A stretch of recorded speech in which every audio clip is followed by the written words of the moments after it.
tutorial paano mag-join sa syudad, sa city Intromit. Una, punta kayo Discord, tapos hanapin nyo itong server IP, tapos pindutin nyo yung ICI, tapos yung password, yan yung ikakopy.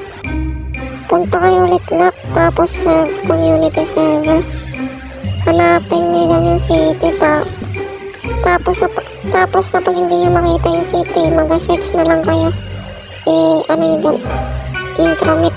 Pag di nyo pa rin makita, punta ulit kayo Discord.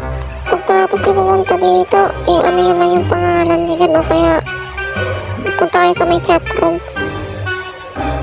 Tapos i-mention nyo ako dyan, sabihin nyo, yan o, parang ganyan.